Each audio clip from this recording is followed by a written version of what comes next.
السلام عليكم واهلا بكم مره تانية في قناتنا. غبنا عنكم فتره لكن شكرا لكل الناس اللي بتتابعنا. النهارده بنصور لكم واحنا في الشتاء في يناير 2024. درجه الحراره تقريبا تتراوح ما بين 0 ل-1، لكن زي ما انتم شايفين الشمس طالعه والجو حلو معقول الحمد لله. يعني تحس ان في سنة ساعة طبعا، لكن مع اللبس التقيل وهكذا والشمس اللي طالعة ديت مخليها الجو والدنيا حلوة الحمد لله. احنا النهاردة عند قريبين من مستشفى كوين إليزابيث.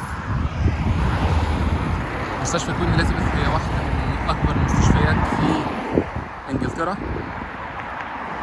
وهي موجودة في مدينة بيرمنغهام. إنجلترا تقريبا بتتقسم لمناطق، المنطقة بتاعت لندن والمنطقة الجنوبية، الجنوب اللي على البحر اللي فيها برايتون وساوثهامبتون وبليموث والمدن ديت اللي الناس بتروحها في الصيف. عارفين طبعا ان انجلترا هي جزيرة، فطبيعي البحر بيحيطها من كل حتة، لكن مش كل الأماكن فيها البحر كويس الناس تقدر تروح تنزل المية يعني. لكن المنطقة الجنوبية ديت هي جنوب لندن، هي من الأماكن المناطق اللي حلوة اللي الناس بتروحها في الصيف.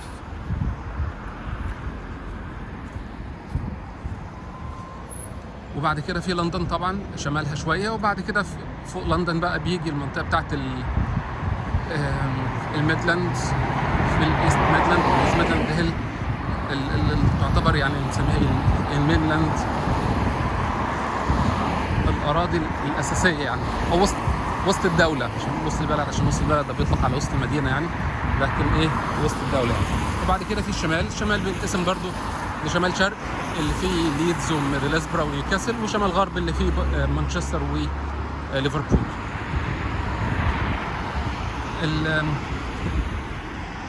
اسمها ايه اللي هناك، الساعه اللي هناك دي المبنى اللي هناك ده جامعه بيرمنغهام.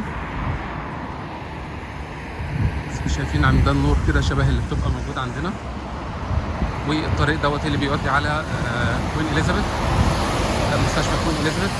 هنا بيبنوا حاجه مش عارف ايه بيبنوا هنا.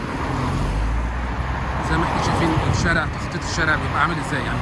عندك العربيات اهيت، الاشاره اللي موجوده دي، الاشاره دي مش اشاره بتاع علشان العربيات يعني، زي ما احنا شايفين مثلا ما فيش شارع هنا او الناحيه الثانيه، لكن لا ديت اشاره مشاه. المفترض انك بتيجي تضغط هنا على الزرار ده وتستنى لما الاشاره بتاعت المشاه، علامه المشاه تخضر، وطبعا هتحمر للناس وبعدين انت تمشي. زي ما انتم شايفين هنا كده بيبقى فيه مسار للعجل، ودوت مسار للناس اللي تمشي فيه. طبعا هو ده يعني عشان برضو ما بقاش يعني ببالغ يعني، هو ده مش موجود في كل الشوارع انك تلاقي مسار بتاع العجل والمسار بتاع الناس، لكن على الاقل في المكان اللي احنا بنصور فيه هنا دوت في المسار بتاع العجل والمسار بتاع الناس. هنطلع قدام شويه كده وهنوريكم الدنيا قدام، فخليكم معانا شويه وهوريكم المحلات والمولات شكلها قدام عامل ازاي. طيب للناس اللي مهتميه بشكل الحياه في انجلترا، زي ما قلنا احنا بنصور لكم هنا من منطقه بيرمنغهام، مدينه بيرمنغهام. اللي ظاهر في الوش دي مستشفى كوين إليزابيث، واحده من اكبر مستشفيات انجلترا يعني. انا بعدت شويه عنها علشان اعرف اجيبها لكم. هي اشبه من انها تكون مدينه طبيه مش بس مستشفى زي ما انتم شايفين يعني. احنا بنصور على بعد مثلا قد ايه، قرب الكيلو مثلا منها، وشايفين ضخامه المبنى عامل ازاي يعني. لو عملنا زوم شويه كده، وطبعا هي هناك طبعا اكبر، لما تقرب لها اكبر بكتير. هنا المنظر المولات، ماكدونالدز مقاطعه، M&S مقاطعه، سينسبيري مقاطعه، KFC موجود في مكانه ما برضو مقاطعه. لكن احنا بنصور لكم بس بنوريكم ايه شكل البلد عامل ازاي. احنا هنا ده الميدان، منطقه اسمها ايه المنطقه ديت، سمول هيث تقريبا، في مدينه بيرمنغهام على اي حال يعني. هنا ده كده بيبقى شكل الشوبينج سنتر، واحد من الشوبينج سنترز الموجوده. M&S في موجود، ماكدونالدز موجود، جريجز، كوستا، نيكست الهدوم وادوات البيت، JD بتاع الادوات الرياضه، ايه اللي موجود هناك ده؟ تقريبا تيكي ماكس او حاجه كده، مش عارف برضو. وبعدين سنسبيري شوبينج متنوع. زي ما قلنا هنا كده انت هتحتاج انك تتك على الزرار دوت، وانس انها تخضر المفترض تمشي. هي كده حمراء، هو الراجل عدى، انا عشان بصور بقى فمش عايز اوريكم الصح يعني. هتك على الزرار، هنستنى اما تخضر وبعدين ايه هنعدي. ده راوند باوت او الميدان هنا هنختار هي. احنا كده هنعدي احنا بقى في الشارع، المفترض ان احنا نعدي الناحيه التانيه حمراء، بس ايه هنوريكم بقى الغلط المره دي. شايفين طبعا الكار بارك بتاع المكان. زي ما قلنا الجو النهارده درجه الحراره تقريبا 0، بس الحمد لله الشمس طالعه زي ما انتم شايفين. فهتلاقي شويه تلج كده موجود على ايه، على الشارع، على الخضره. انا فوق دلوقتي كده، دي محطه البنزين.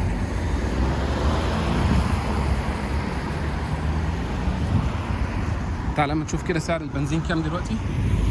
طبعا هنا سعر البنزين متفاوت يعني، بيعلى وبينزل. دلوقتي اقل اسعار بنزين بقاله فتره طويله، يمكن من سنه، ده اقل سعر بنزين اشوفه 136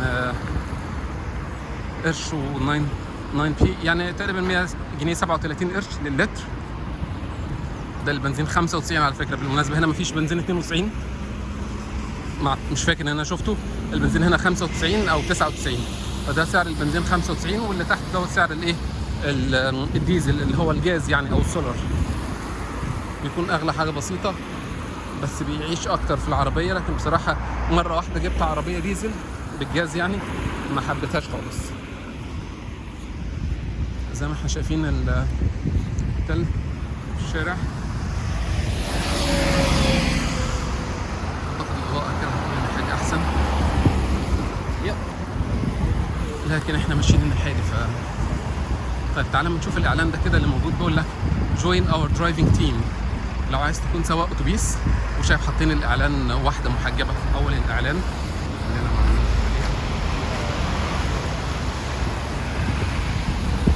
يلا اللي عايز يجي يشتغل يكون سواق اتوبيس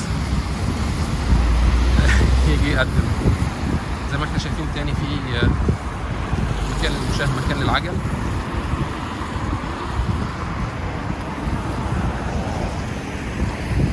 ده هوم بيز دوت في ادوات البيت كلها، يعني في ادوات السباكه، ادوات النجاره، ادوات البناء، ادوات الحديقه. طبعا هنا معظم البيوت بيكون فيها حديقه، ان لم يكن كل البيوت بيكون فيها حديقه.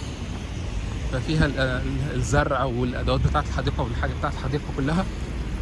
مكان حلو لذيذ. جنبه هنا الكوش بتاع وي باي اني كار دوت للناس اللي بتبيع عربياتها. يعني ده واحد من التجار اللي حاطط كشك كده، وعلى النت تقدر تدخل وتشتري تقدر تدخل وتبيع عربيتك عنه. محطة اتوبيس والناس واقفة مستنية. انا هحاول اصور لكم كده عكس اتجاه الشمس، لان الشمس ضربة في الكاميرا مش مخلية الصورة احسن حاجة. طيب وصلنا هنا تاني كده للشوبينج سنتر تاني. زي ما احنا شايفين ده كده ذا فود وير هاوس باي ايسلاند. اكل وحاجات اكل بالاساس. شو زون، محل ملابس، جزم سوري بس جزم مش احسن حاجه. سبورتس دايركت زي ما انتم شايفين، اندر ارمور، نايكي، اديداس، بوما، الحاجات السبورتس، ملابس وشوز والكلام ده. بعدين جنبه الجيم على طول يعني بتاع السبورتس دايركت، وجنبه بتاع الجيم. بوندلاند ده سلسله محلات الحاجه بجنيه. في حاجات طبعا بقت اغلى من جنيه، لكن هو معظم الحاجات اللي فيه او زي اخلع عنقود كده مثلا والحاجات دي، فلسفته لما بدا كان الحاجه تبقى بجنيه، لكن دلوقتي طبعا ممكن بقى في حاجات اغلى بسبب زياده الاسعار وكده. تيكي ماكس جنبه ده محل ملابس ومستحضرات وبيبيع باسعار بصراحه حلوه. بيتس ات هوم ده بتاع زي ما انتم شايفين كده رعايه الحيوانات الاليفه، قطط وكلاب والكلام ده. كاريز دوت ادوات معمره وادوات منزليه، تلفزيونات، لابتوب، غسالات، الكلام دوت. بعدين هالفورد ده بتاع صيانه عربيات وعجل والكلام ده. KFC جنبه بنقول تاني مقاطعه. وده كده الشوبينج سنتر زي ما انتم شايفين ده كده الكار بارك بتاعه. وبعدين عايز اقول لكم بقى هنا حاجه، انت لما تيجي هنا مثلا علشان الكار بارك هنا بيبقى محدود الاماكن اللي تركن فيها، فاحنا هنا شايفين ده كده بيبقى انت ليك 3 ساعات ماكسيمم ستي، يعني ما تقدرش تقعد هنا اكتر من 3 ساعات في الكار بارك دوت. لما تيجي تخلص الشوبينج بتاعك والمفترض انك تخلص وتمشي في خلال 3 ساعات. كده وريناكم 2 شوبينج سنتر هنا في المنطقه ديت. المبنى اللي ورا دوت ده مبنى بتاع سكن الطلاب بتاع جامعه برمنجهام، واحد من مباني سكن الطلاب بتاع جامعه برمنجهام.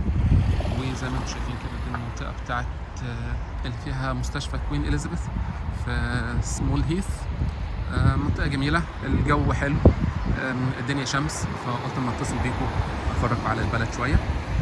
خلينا اوريكم ده كمان. ده هوم بيز من على الجنب من هنا كده زي ما احنا شايفين، يقول لك 5 years interest free، يعني بدون فوائد.